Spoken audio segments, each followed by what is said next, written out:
तो अब क्लैन और उसके साथियों ने शैरन को मार डाला है, पर इस चक्कर में कैनली भी मर गया है। और क्लैन ये देखकर काफी ज्यादा हैरान हो गया है कि स्मिथ कैनली का खून पी रहा है। तो क्या इसका मतलब स्मिथ भी बहुत जल्द मॉन्स्टर में कन्वर्ट होने वाला है, या फिर इसके पीछे कोई और राज छुपा है? तो चलिए देखते हैं कि आखिर क्या होता है। तब यहाँ क्लैन स्मिथ को देखकर डर जाता है। आखिरकार कैप्टन ये क्या कर रहे थे और कैनली का ब्लड क्यों पी रहे थे? क्या ये अपना कंट्रोल खो रहे हैं? और ऐसा नहीं हो सकता क्योंकि कैप्टन तो काफी टाइम से नाइटमेयर की तरह ही एक्ट कर रहे हैं। तब स्मिथ क्लैन के पास आ जाता है, जिससे कि क्लैन और ज्यादा डर जाता है। तब स्मिथ क्लैन को कैनली की मौत की वजह से उदास होने से मना करता है और शैरन की बॉडी को स्पिरिट चैनलिंग की मदद से एग्जामिन करने के लिए कहता है। कैप्टन तो बिल्कुल नॉर्मल लग रहे हैं, तो क्या इसका मतलब जो मैंने देखा वो मेरा धोखा था? पर नहीं, कैनली की बॉडी में सच में कुछ मिसिंग है। तब सारे नाइट हॉक्स कैनली की मौत का गम मनाने लगते हैं और रोज़ैन भी बहुत ज्यादा रो रही होती है। आखिरकार हमेशा ही ऐसा क्यों होता है? कैनली ने अभी अभी तो एंगेजमेंट की थी, आखिरकार उसे बियॉन्डरी क्यों बनना था? क्यों हमेशा यहाँ पर खतरा होता है? तब सभी लोग वहाँ से चले जाते हैं। आखिरकार कैप्टन ने कैनली की बॉडी के साथ किया क्या? क्या इन्होंने मुझे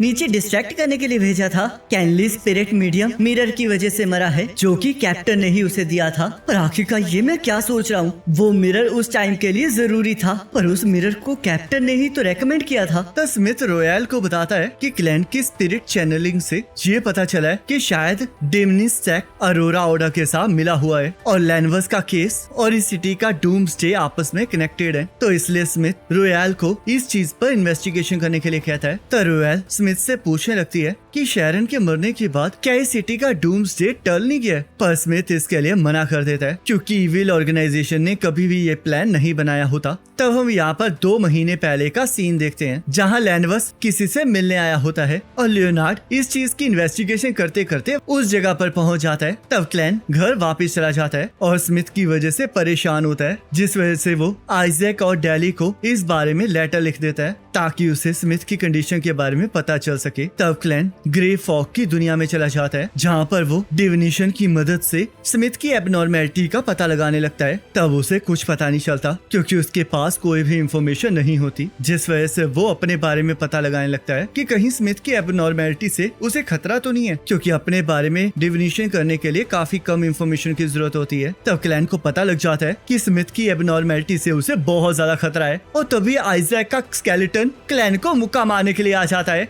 जिससे कि क्लैन चौंक जाता है। पर हम देखते हैं वो आइजैक का लेटर लेकर आया होता है। जो चीज तुमने बताई है उससे तो मुझे वैम्पायर्स और म्यूटेंट्स याद आ गए हैं। नेचुरल वैम्पायर्स जाइंट और ड्रैगन से भी पहले ही गायब हो गए थे, पर मुझे याद है कि किसी पाथवे में एक सीक्वेंस है जिसके पोर्शन का नाम वैम्पायर है। और अगर मैं म्यूटेंट्स की बात करूं तो अफवाह तो ये है कि जो नॉर्मल ह्यूमंस हैं वो जब करप्टेड और कर्स्ड हो जाते हैं और तब उसके बाद वो स्पेसिफिक कंडीशंस के अंडर मॉन्स्टर्स बन जाते हैं। तो लगता है तुम्हारा कैप्टन भी म्यूटेंट ही है, पर ये बस मेरे गैसेस ही हैं। पर हाँ, इससे ये जरूर प्रूफ होता है कि तुम्हारे कैप्टन की जो करंट स्टेट है वो बहुत ज्यादा अनस्टेबल और बहुत ज्यादा खतरनाक है, तो इसलिए तुम्हें ध्यान रखना होगा। तब क्लैन को एक सपना आता है जहाँ स्मिथ ज़ॉम्बी बन गया होता है और वो डर के मारे उठ जाता है। तब स्मिथ क्लैन को कांटेक्ट करता है और उसे बताता है कि लियोनार्ड ने लैनवर्स का घर ढूंढ लिया है, जिस वजह से उसे उसकी जरूरत है। तब क्लैन लैनवर्स के घर चला जाता है। आखिरकार तुमने इसे कैसे ढूंढा? ये सब कुछ तुम्हारी वजह से हुआ है, क्योंकि तुमने ही हुड से ये इन्फॉर्मेशन निकलवाई थी कि लैनवर्स सीरियस के साथ किसी तरह कनेक्टेड है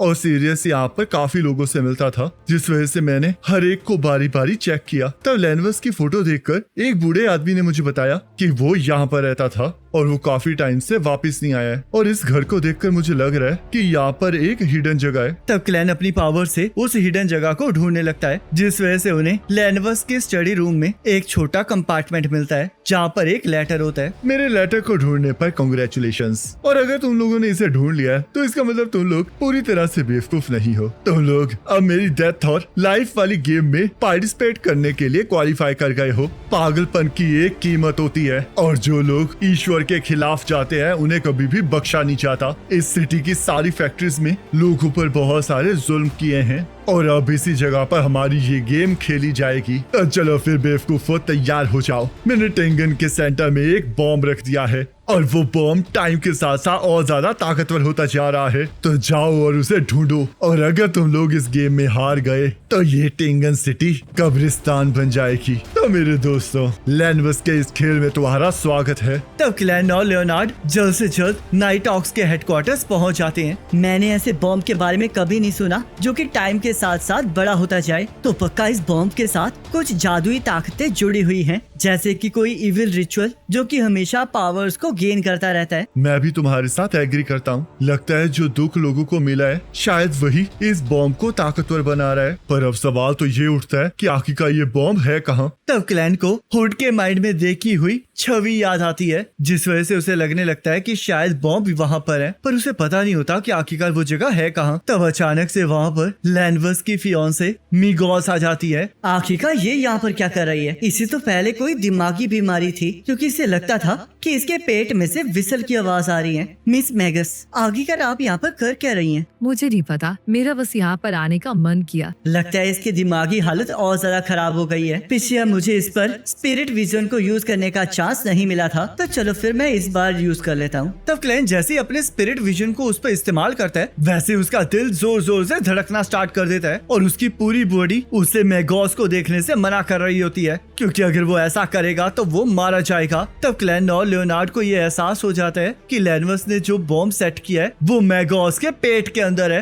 तब क्लैन को रोज़ेल की डायरी याद आती है, जहाँ पर उसने लिखा होता है कि उसने इंडस्ट्रियल रेवोल्यूशन इसलिए स्टार्ट किया था ताकि वो इविल गॉड के डिसेंडेंट को बुलाने की कंडीशन को क्रिएट कर सके। तब क्लैन को समझ में आ जाता है कि मैगोस की बॉडी के अंदर एक इविल एंटिटी है, जिस वजह से क्लैन मैगोस का वहाँ आने का कारण पूछने लगता है। मैं लैनवस के साथ बात करना चाहती हूँ और मेरे बच्चे ने मुझे बताया कि तुम्हें इसके बारे में बहुत कुछ पता है। तो ये सुनते ही क्लैन और लियोनार्ड हैरान हो जाते हैं। तब क्लैन लियोनार्ड को मैगोस को संभालने का कहकर स्मिथ से मिलने चला जाता है। तब यहाँ मैगोस की हालत बिगड़ रही होती है, जिस वजह से लियोनार्ड लैनवस की बातें करना लगता है ताकि मैगोस शांत हो सके। तब मैगोस उसकी और लैनवस के साथ पहली मुलाकात के बारे में बताने लगती है, जहाँ लैनवस ने सभी लड़कियों में से उसे ही चुना होता है और उसकी बातों को सुनकर वो उस पर फिदा हो चुकी होती है। लैनवस को देखकर ही मैं समझ गई थी कि मैं उसके बिना अपनी जिंदगी नहीं जी पाऊंगी, और उसने भी मुझे कहा था कि वो मुझसे बहुत प्यार करता है। पर बाद में मुझे बताया गया कि वो एक झूठा है और उसने मुझे धोखा दिया है। पर ये सब कुछ झूठ है, क्योंकि उसने मेरा बहुत ध्यान रखा था। वो तो मुझे अपने दोस्तों से भी मिलवाता था और उसने तो मुझे बहुत अच्छी अच्छी जगह भी दिखाई थी। और उसके बाद उसने मुझे एक नेकलेस दिया था और कहा था कि मेरे लिए एक सरप्राइज है। तो हम देखते हैं लैनवस मैगोस को एक जगह पर ले गया होता है, जहाँ पर उसने आइजैक के बेटे की खोपड़ी की मदद से उसके कैरेक्टरिस्टिक्स को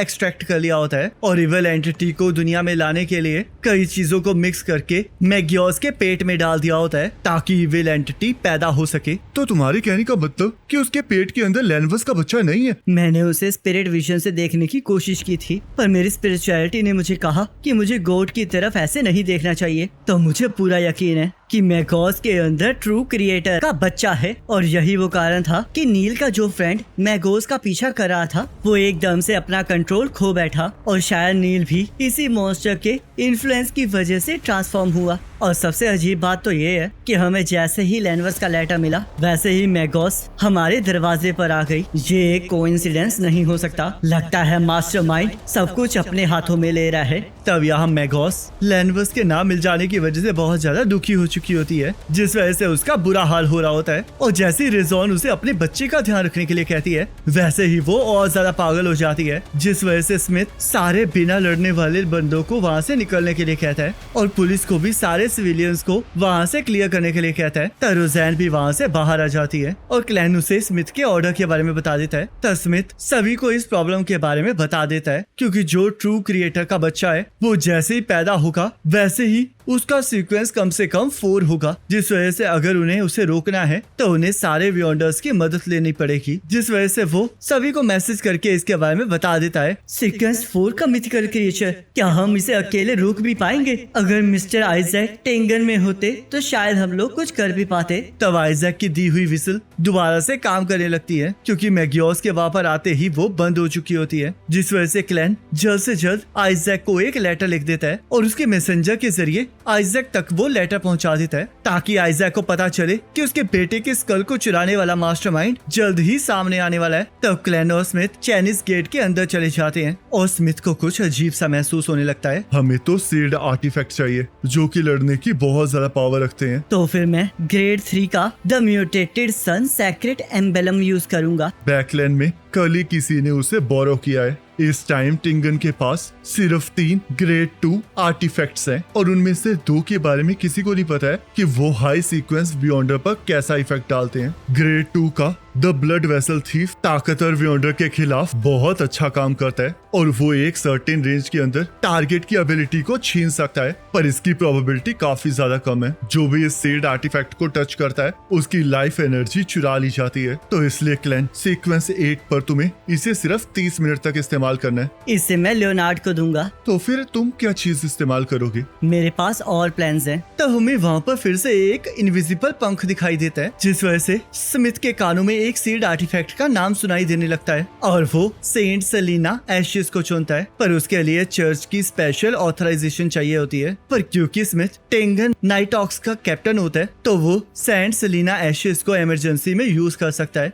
तब वो लोग अपने अपने सील्ड आर्टिफैक्ट को लेकर वहाँ से चले जाते हैं और यहाँ पुलिस पूरी सिटी को खाली करवा देती है। तब चर्च से भी जवाब आ चुका होता है और उन्हें तब तक चीजें संभालने के लिए कहा जाता है जब तक रीइंफोर्समेंट आ नहीं जाती। तो यहाँ लियोनार्ड मेगोस को लैनवर्स के एक और घर के बारे में बताता है जिसे सुनकर मेगोस पागल हो जाती है और लियोनार्ड की परछाई उसे वहाँ से भागने के लिए कह रही होती है। तभी अचानक से मेगोस उसके सामने आ जाती है और उसे पूछने लगती है कि आखिरकार वो उससे क्या छुपा रहा है। तब मेगोस को शांत करने के लिए लियोनार्ड उसे बताता है कि लैनवर्स को कोई प्रॉब्लम आ गई थी जिस वजह से उसे टेंगन को छोड़कर जाना पड़ा, पर वो बहुत जल्द उसके और उसके बच्चे के लिए वापस आएगा, जिस वजह से मेगोस थोड़ी शांत हो जाती है और उसे पूरा विश्वास होता है कि लैनवर्स को उसके बच्चे से बहुत ज्यादा प्यार है, जिस वजह से वो वापस जरूर आएगा। मिस्टर मोरेटी ने भी यही कहा था कि लैनवर्स जरूर वापस आएगा और इसी बच्चे के जरिए लैनवर्स को ढूंढा जा सकता है। क्या क्लैन ने ऐसा कहा? बिल्कुल, वो एक बहुत अच्छा एस्ट्रोलॉजर है। मुझे लगता है कि मुझे किसी ने कहा था कि अगर मैं यहाँ पर आऊंगी तब तुम लोग मेरी इस बच्चे को जल्द से जल्द डिलीवर करने में मदद करोगे। आखिरकार तुम्हें ये किसने कहा? मुझे एक आवाज ने कहा था। तब वो बच्चा अपने अंदर पावर्स को खींच रहा होता है। इविल गॉड का बच्चा स्टेबल बिल्कुल भी नहीं है, जिस वजह से मैं ऊपर जा रहा हूँ और तुम्हें यही रहना होगा। और हाँ, जो लेटर तुमने दिल्ली को लिखा था उसका रिप्लाई आ चुका है, पर उसने कहा है कि मैं ये चीज तुम्हें खुद ही एक्सप्लेन करूं। मिस्टिकल रेल्म में एक लॉ है जिसके अकॉर्डिंग बियॉन्डर के कैरेक्टरिस्टिक्स कभी भी खत्म किए नहीं जा सकते, बल्कि बस दूसरों को दिए जा सकते हैं। और जब मुझे और दिल्ली को इसके बारे में पता चला तब चर्च ने इस चीज को सीक्रेट रखने के लिए कहा और हमें 2 चॉइसेस दी, जिसमें से पहली थी कि हमें सारे मरे हुए बियॉन्डर की कैरेक्टरिस्टिक्स को चर्च को देना होगा और दूसरा सेम पाथवे के बियॉन्डर के कैरेक्टरिस्टिक्स को खुद एब्सॉर्ब करना होगा। मुझे चर्च के इंटेंशंस के बारे में नहीं पता था और इससे पोशन अच्छे से डाइजेस्ट हो सकता था, जिस वजह से मैंने ये चॉइस की कि मैं उन कैरेक्टरिस्टिक्स को अपना लूंगा जो मेरे पाथवे से बिलोंग करते हैं। और यही वो कारण था कि मैंने कैनली के ब्लड को पिया था। तब यहाँ पावर को एब्सॉर्ब करने की वजह से मेगोस अपना संतुलन खो बैठती है और लियोनार्ड उसे अभी भी शांत करने की कोशिश कर रहा होता है, पर मेगोस उसकी कोई बात नहीं सुनती, जिस वजह से हम देखते हैं मेगोस एक मॉन्स्टर में कन्वर्ट हो जाती है। तो लियोनार्ड की शैडो उसे भागने के लिए कह रही होती है क्योंकि बहुत जल्द 2 क्रिएटर के बच्चे का जन्म होने वाला होता है। तस्मिथ जल्द से जल्द मेगोस की तरफ बढ़ने लगता है और मेगोस लियोनार्ड पर हमला कर देती है। और गाइस, इसी के साथ ये एपिसोड खत्म हो जाता है। अब नेक्स्ट एपिसोड का लिंक आपके स्क्रीन पर आ रहा होगा, उस पर क्लिक करके अगले एपिसोड को देख सकते हो।